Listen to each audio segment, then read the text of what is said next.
Mais on achète quoi en fait comme machine pour commencer? Hello, j'espère que vous allez tous très bien et aujourd'hui j'ai pris la décision de répondre à cette fameuse question: sur quoi se baser pour acheter notre première machine? N'hésite pas à t'abonner, à liker cette vidéo et à enclencher la petite cloche. Et c'est parti, go! J'ai longtemps repoussé cette vidéo, mais je pense que bon, ça fait à peu près 90 000 fois que vous me posez la question, donc je ne vais pas vous donner aujourd'hui une marque à acheter tout particulièrement. J'ai déjà fait des vidéos sur, par exemple, les machines que j'utilise, etc. Si ça peut t'aider, je te les glisse juste là. Mais je vais essayer de te donner les points à prendre en compte afin de choisir la meilleure machine possible. Rien ne t'empêche finalement après de demander l'avis de d'autres tatoueurs. Et c'est parti! Vous voulez vous lancer dans le tatouage et vous vous dites directement: il me faut une machine à tatouer. Alors déjà, n'allez pas trop vite en besogne, il y a beaucoup d'autres choses à faire avant de se lancer directement sur fausse peau. Comme apprendre à dessiner, comme acheter aussi une tablette style iPad si vous voulez aussi apprendre à dessiner en version numérique, apprendre l'histoire du tatouage, s'intéresser aux différents tatoueurs, aux différents styles, etc. etc. Mais aujourd'hui, on va se demander du coup quelle est la fameuse machine qu'il faut acheter, puisqu'a priori, c'est quand même ce qui vous intéresse le plus. Bon, déjà, ne vous lancez pas sur le premier kit que vous allez trouver sur Amazon. Premier kit, premier prix en règle générale, parce que à part vous saccager la peau, vous n'allez rien faire. Pour apprendre, même si on n'a pas beaucoup de budget, je vous conseille tout de même de commencer avec une machine de qualité, quitte à faire de vos petites économies de votre côté avant d'acheter votre machine, parce que apprendre avec du mauvais matos, c'est perdre énormément de temps. Alors que si vous vous jetez sur des accessoires, des outils de qualité dès le début, vous allez voir que vous allez apprendre beaucoup plus vite. Pareil pour les encres de qualité, les aiguilles de qualité, bref, les consommables en général doivent être de qualité afin d'avoir toutes les chances en main afin de réussir sa formation, que vous trouviez ou non un apprentissage. Oui, parce que le mode autodidacte, c'est ok en fait. Le tout, c'est de prendre son temps. Voilà. Toujours ne pas aller trop vite en besogne. Voilà. En première partie, nous allons parler des différents types de machines à tatouer.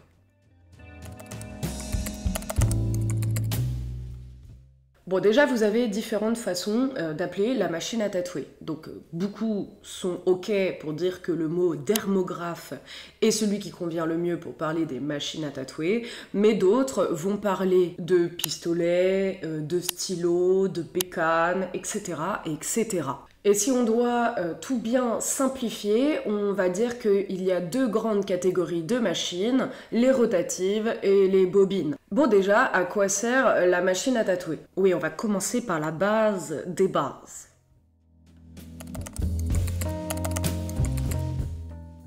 Bon, concrètement, vous avez soit donc des aiguilles, soit des cartouches, ça dépendra de la machine que vous allez choisir, et un moteur qui est là pour venir balancer de façon précise, un mouvement régulier, pour aider à insérer l'aiguille dans la peau. Aiguille qui va donc vous servir à rentrer l'encre, plus précisément dans la peau. Et après, vous pouvez choisir des débattements un peu différents, 3-5, 4-2, etc., etc.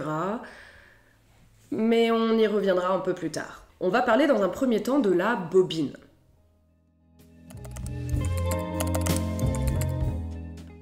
Donc c'est, on va dire, la machine basique du tatoueur qui est donc composée de deux bobines. C'est le type de machine traditionnelle, si vous voulez, qui fonctionne avec un principe d'électromagnétisme. Elle est assez technique à utiliser puisqu'elle demande à être démontée et remontée assez régulièrement pour l'entretenir, la graisser, etc.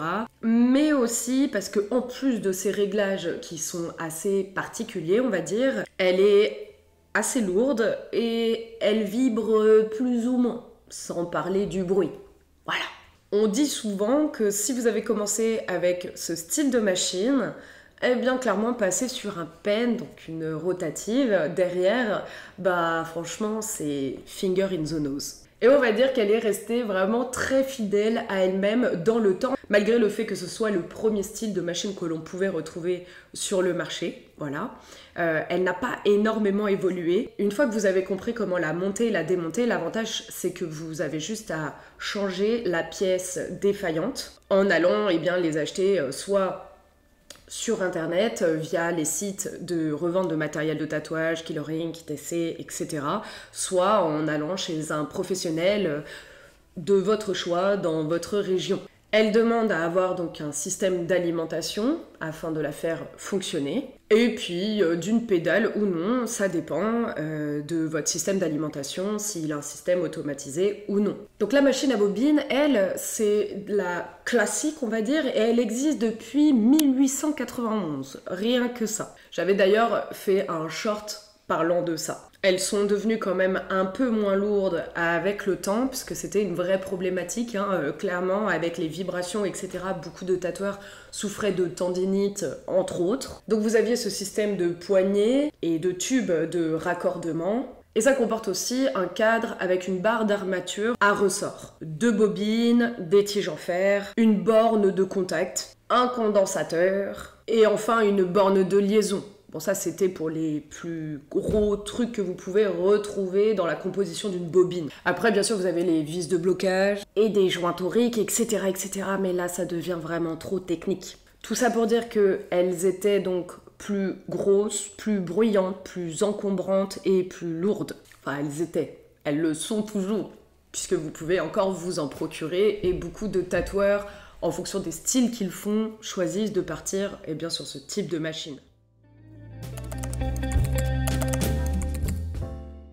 Ensuite, vous avez les machines rotatives. C'est celles que l'on va le plus retrouver dernièrement, en tout cas chez la nouvelle génération de tatoueurs. La rota, elle, est plus petite. Il y a beaucoup moins de pièces, finalement, dedans. Puisqu'elles ne contiennent qu'un moteur, donc rotatif, d'où son nom rotative. Tout ça dans un boîtier qui est compact, relié à la poignée avec un tube et une petite roue à cam. Bref, elles sont plus ergonomiques. Voilà ce qu'il faut retenir. Et pour les expérimenter, c'est plus des joujoux, on s'éclate davantage et elles sont très pratiques à emmener de partout, comme par exemple si vous faites des guests ou des conventions. Et elles sont beaucoup plus abordables, que ce soit dans la pratique ou niveau petits sous. Bon, ça dépend des modèles, mais dans les premiers prix, elles sont beaucoup plus abordables pour les novices. Elles sont aussi plus silencieuses, moins lourde et elle vibre moins. J'avoue que ça sert énormément pour rassurer les clients, puisque du coup on peut tchatcher facilement, alors qu'avec les bobines on s'entendait absolument pas parler. Et toutes les pannes que vous pouvez avoir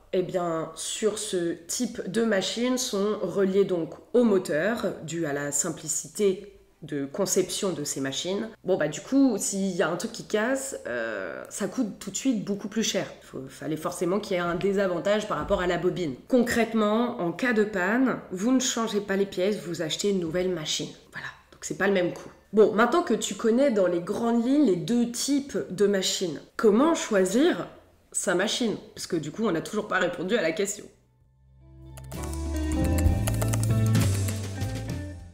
Il y a pas mal de critères, notamment donc le niveau de compétence, les besoins que tu as en tant que tatoueur, tatoueuse, la forme et la taille que tu souhaites de machine, ça peut jouer. Il y en a qui aiment avoir des gros embouts, manchons, il y en a qui préfèrent en avoir des plus petits, etc.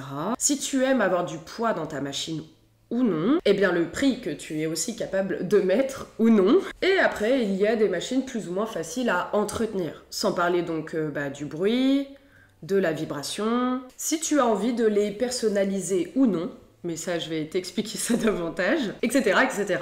Bref, c'est parti, nous allons passer tout ça point par point. Et j'espère, si tu prends des notes pendant cette vidéo, que tu finiras par capter quel style de machine tu as besoin pour faire ce que tu souhaites faire comme style de tatouage. Est-ce que déjà tu savais que ces 2 modèles ne fonctionnaient absolument pas de la même manière? Bah oui, c'est important à savoir parce que du coup, ça explique aussi beaucoup de choses sur pourquoi tel tatoueur choisit telle ou telle machine. Concrètement, la machine à bobine, elle va utiliser un courant électromagnétique afin de fonctionner. L'énergie donc charge les bobines, les rendent magnétiques pour faire monter la barre d'armature et envoyer ainsi l'aiguille dans la peau. Voilà. Je ne sais pas comment vous faire exactement le schéma, mais voilà. Une fois en gros que le circuit s'est rompu, soit après que le ressort à l'avant se soit éloigné de la vis de contact, la barre d'armature redescend. Et ce processus, il va se répéter jusqu'à 100 fois par seconde afin de déposer l'encre dans ta peau. Alors que chez une rota, le processus va être beaucoup plus doux, puisque le moteur électrique déplace tout simplement l'aiguille de haut en bas.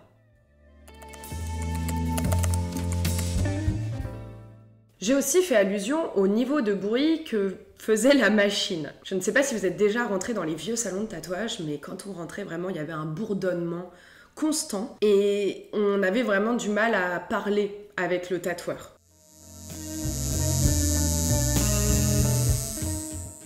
Et en fait, c'est tout simplement dû au courant électromagnétique en fait, qui traverse les bobines. Et ensuite, de la fameuse barre d'armature qui remonte et descend. Alors que sur une rota, on est vraiment sur quelque chose de beaucoup plus silencieux. Puisque du coup, il n'y a pas ce système-là qui... sans arrêt. Donc ça rend les appareils beaucoup plus silencieux. Donc concrètement, les rotas sont vachement plus rassurantes pour les nouveaux clients, enfin les novices dans le tatouage, puisque du coup c'est vachement moins stressant, tu peux parler avec ton tatoueur, puis même juste le bruit des bobines peut être très angoissant pour les clients. Ça les rend nerveux, bref ils paniquent, etc. Et puis même pour nous...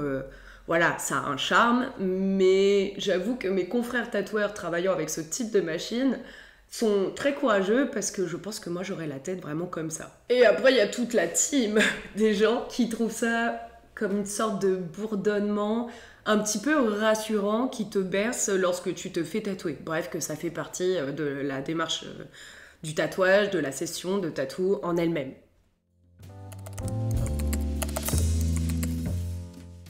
La différence de poids. Les bobines sont du coup beaucoup plus lourdes que leurs cousines, les rotatives. Bon, certaines rotas peuvent être assez volumineuses, mais elles seront toujours plus légères que les bobines. Par exemple, moi, ma Sailor Pen, vraiment, elle est d'une légèreté, mais j'ai jamais vu ça. Et par contre, quand je repasse sur ma F Chiron Spectra, elle est quand même beaucoup plus lourde et c'est ce que d'ailleurs j'appréciais énormément à l'époque. Elle a un manchon qui est beaucoup plus gros. À l'époque, ça m'a beaucoup aidé à me stabiliser. Aujourd'hui, j'aime bien les deux.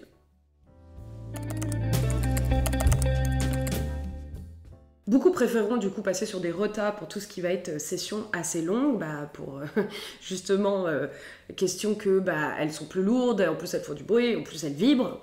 Ça fait beaucoup de paramètres à prendre en compte. Comme je disais, ça crée des tendinites, entre autres, et ça aide vraiment donc les tatoueurs à réduire, on va dire, toute la pression et les vibrations qu'ils peuvent donc ressentir avec une bobine dans tout le bras. Et sans parler même des doigts et des poignets. Vous allez voir, si vous commencez à tatouer, que moi, il y avait vraiment genre des soirs, j'avais vraiment des vibrations, comme des sortes de frissons qui me parcouraient jusqu'à là, avant que mon corps finisse par s'habituer. Maintenant, on va parler de la portée de l'aiguille. Alors, je m'explique. Les rotas vont pouvoir vous offrir un mouvement d'aiguille plus fluide dû au fait que ça soit un moteur électrique qui fonctionne en continu. Ce mouvement étant plus doux, va en général provoquer moins d'irritation sur la peau. Donc on peut voir que nos clients qui ressortent d'une session avec une rota ont tendance à avoir la peau beaucoup moins rouge et à moins saigner. Alors que pour le circuit électromagnétique des bobines, la portée d'aiguille est plus saccadée, car donc ce circuit électromagnétique s'allume et s'éteint constamment, comme une sorte, si vous voulez, de petit marteau qui vient enfoncer l'aiguille. Donc ça ne signifie pas du tout que le résultat va être moins impeccable, ne vous inquiétez pas, mais ça demande plus d'habilité, on va dire, au tatoueur.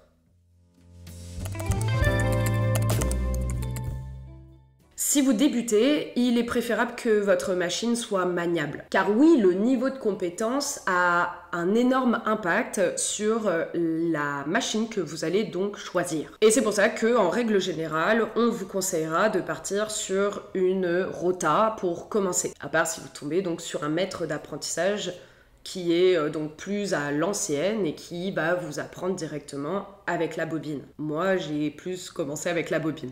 Voilà. Donc forcément, quand je suis passée sur la rota, j'étais là genre wouhou, joujou, tu vois. Genre vraiment, le truc il était super léger, j'étais comme waouh, ça change tout. C'est pour ça certainement que quand je suis passée sur la rota, je suis passée sur une FK Iron qui avait quand même un certain poids dû au fait que avant j'avais les bobines et que j'avais besoin de ce poids qui pour moi était rassurant pour stabiliser mon travail de ligne, etc. Donc bref, tout ça pour dire que les bobines vont demander une certaine compétence pour éviter d'abîmer la peau, de l'endommager, etc.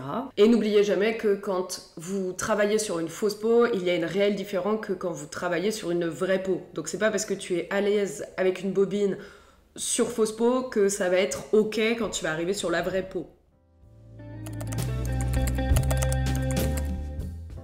Oui, parce qu'elles ont différentes utilisations.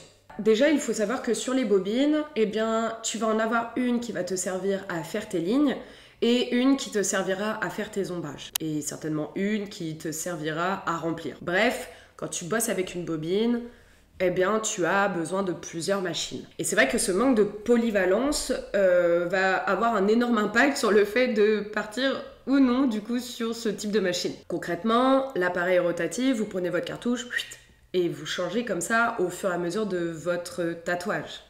Donc ça demande beaucoup moins de matos. Néanmoins, il y a quand même beaucoup de tatoueurs qui vous conseilleront d'essayer un petit peu les deux.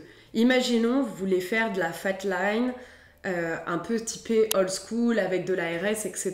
C'est vrai que la bobine va avoir des traits beaucoup plus nets, va être plus agréable finalement pour travailler toutes les lignes un peu plus complexes avec des faisceaux d'aiguilles plus gros. Alors que, à contrario, si vous cherchez à faire des détails très très fins avec de la 3, de la 5 ou même des petits whips et tout ça, certainement que vous allez préférer partir sur de la rotative. Après, vous pouvez aussi très bien avoir deux rotatives, c'est-à-dire partir donc sur la 3-5 pour faire vos lignes assez fines, vos petits whips, et partir sur de la 4-2 pour des belles zones de remplissage, taper des RS, etc.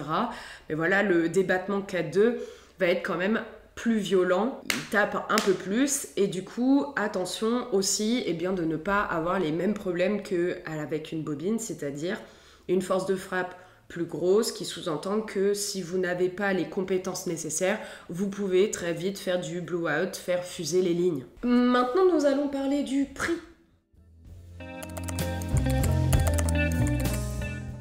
Vous êtes d'ailleurs malheureusement, je trouve peut-être un peu trop à prendre seulement en compte ce facteur-là. C'est-à-dire privilégier le pas cher plutôt que la qualité. Même si une machine très chère ne sous-entend pas forcément que c'est la meilleure du marché, on s'entend. Donc forcément, le prix va jouer en fonction de la marque que vous allez choisir, mais aussi des besoins que vous allez avoir. Par exemple, comme je le disais, sur les bobines, vous allez certainement devoir acheter plusieurs machines, alors que sur la rotative, vous allez pouvoir avoir la même machine et changer seulement les cartouches, mais les cartouches sont plus chères que les aiguilles à tatouer des bobines.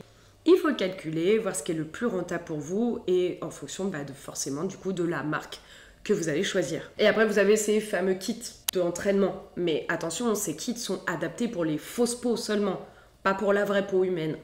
Donc à vous de voir si c'est plus rentable de partir sur des kits pour tâtonner et voir si vraiment ça vous plaît et vous entraîner sur fausse peau et après passer assez vite sur pourquoi pas une petite rota pas forcément hyper chère mais qui fait son job avec laquelle vous allez pouvoir passer après sur vraie peau une fois que vous serez vraiment à l'aise avec la fausse peau. À savoir que quand vous passez d'une machine à l'autre, il y a toujours un temps d'adaptation. Donc à vous de voir comment vous souhaitez vous y prendre.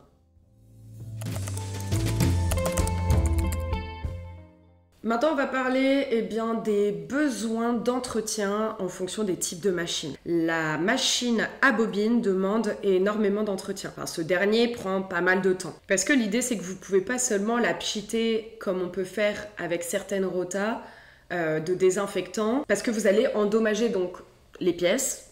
Voilà, tout simplement. Et surtout, ça va faire de la corrosion des bobines. Donc l'idée, c'est qu'il faut démonter toutes les pièces afin de les nettoyer. Avec un désinfectant, des mouchoirs en papier, avec des cotons-tiges, etc., etc. pour stériliser tout le matériel, quoi. Alors que sur les rotas, eh ben, ça va nécessiter beaucoup moins d'entretien, qu'on se le dise. Par contre, elle demande à avoir une manipulation beaucoup plus minutieuse. Il faut être prudent, quoi. Vu que le moteur est électrique. Donc, plus fragile. Donc, concrètement, même si ça vous demande de la détacher, de la démonter, ça prend quand même beaucoup moins de temps. Et certaines vont demander à être lubrifiées de temps en temps, et comme je l'ai déjà expliqué dans une autre vidéo, ça va vraiment dépendre des machines. Lisez bien la notice. Bref, je vais pas rentrer spécialement dans les détails, c'est dans les grandes lignes, mais vraiment, la clé pour avoir une machine qui dure dans le temps, eh bien, c'est de tout simplement lire la notice d'utilisation que vous recevez avec la machine. Et si vous l'avez perdue, c'est ok, ne vous inquiétez pas. Elles sont toutes, à ma connaissance, en tout cas pour mes 2 machines, ça a été le cas, disponibles en PDF sur Google Tout-Puissant.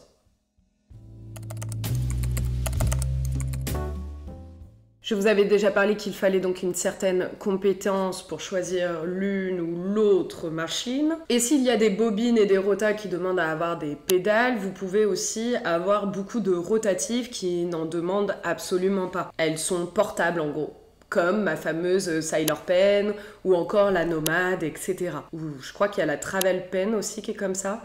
Bref, il y en a beaucoup, genre qui n'ont juste pas besoin d'avoir une halime et du coup encore moins d'une pédale pour les mettre en marche. Pourquoi certains tatoueurs ont plein de machines différentes? Alors il y en a certains, pour les raisons que je vous ai données avant, donc le fait d'avoir des machines qui ne sont pas capables de faire et les lignes et les ombrages et machin, mais il y a aussi donc avoir toujours une machine de change au cas où si la première nous lâche, parce que il y a presque une semaine de délai pour se faire livrer après, donc ça peut vite être très problématique de devoir décaler l'équivalent d'une semaine de rendez-vous. Mais il faut savoir qu'il y a un autre cas de figure où les tatoueurs peuvent collectionner les machines, c'est le fait que l'on puisse personnaliser les bobines. Vraiment, il y a de quoi s'amuser. Donc, il y a pour des questions de technique, on va dire, où vous allez pouvoir modifier les pièces, puisqu'elles sont totalement détachables et remplaçables, afin de régler la puissance, mais aussi la vitesse, etc., etc., et ainsi améliorer votre expérience tatou, on va dire. Alors que la personnalisation sur les rotatives va être,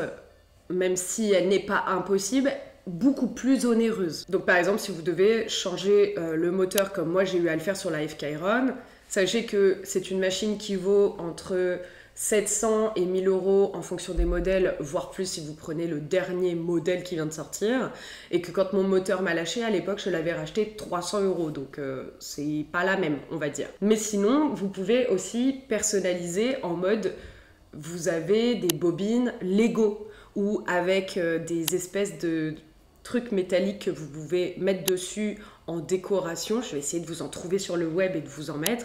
Par exemple, j'avais une de mes collègues qui en avait une en forme de ex-voto, cœur sacré, etc. Vous en avez de couleurs différentes. Bref, vous pouvez aussi les custom. Et vraiment, il y a des choses vraiment belles à faire. Bon, en règle générale, c'est des machines, vous les laissez dans leur boîtier, en vitrine. Voilà, vous les regardez, elles sont belles. Elles ne sont pas forcément très pratiques, mais qu'est-ce qu'elles sont stylées. Voilà, donc qu'est-ce que je devrais dire en conclusion? J'espère déjà que vous avez pris des notes. Voilà déjà pas mal de points qui vont vous aider, je l'espère, à choisir votre future machine tatou. N'hésitez pas à me dire en commentaire si vous voyez d'autres points que vous avez pris en compte pour choisir la vôtre. Voilà, j'ai essayé d'en dire le plus possible, mais c'est possible que j'en ai aussi oublié. Mais concrètement, je ne dirais pas qu'il y en a qui sont meilleurs que d'autres, il y a juste donc des utilisations différentes, des préférences. Vous avez aussi le fait de vouloir faire ou non dans le mood à l'ancienne, si vous voulez, rester un petit peu dans le basique tatou tel qu'il a été instauré au début, ou choisir au contraire le un peu plus cher mais peut-être plus pratique, À vous de voir vers lequel votre cœur balance finalement. Mais si je devais faire un micro-résumé de tout ça, je dirais que la bobine est plus lourde et plus bruyante, mais elle va permettre des fat lines plus complexes et va permettre aussi, eh bien pourquoi pas, de s'amuser davantage dans le temps si vous souhaitez personnaliser votre machine. On va la retrouver essentiellement du coup sur des styles de tatouage qui demandent à avoir des grosses lignes. Voilà, comme le old school, le japonais, etc. Mais vous pouvez aussi le faire avec une rota, c'est en général. Alors que si vous cherchez une machine plus fluide, plus légère et plus donc ergo en général, partez donc sur une rota. Et à privilégier si vous faites des lignes assez fines et même de la couleur, je trouve aussi. Et donc dans ce cas-là, on regardera aussi, comme je le disais, le débattement. N'oubliez pas que du coup, aujourd'hui, vous avez vraiment énormément de styles de machines. Épluchez tous les sites de matos de tatou, histoire de voir les nouveautés et ce qui pourrait, pourquoi pas, vous intriguer pour améliorer votre pratique. Voilà, je pense que vraiment, normalement, aujourd'hui, vu comment le milieu du tatouage a évolué, vous devriez trouver votre bonheur quoi qu'il arrive. N'hésite pas à me mettre le mot bécane en commentaire si tu as regardé toute cette vidéo. Merci à toi d'être resté jusqu'au bout. N'hésite pas à t'abonner, à liker cette vidéo d'ailleurs et à enclencher la petite cloche pour me donner de la force. Et sur ce, prenez soin de vous. Ciao!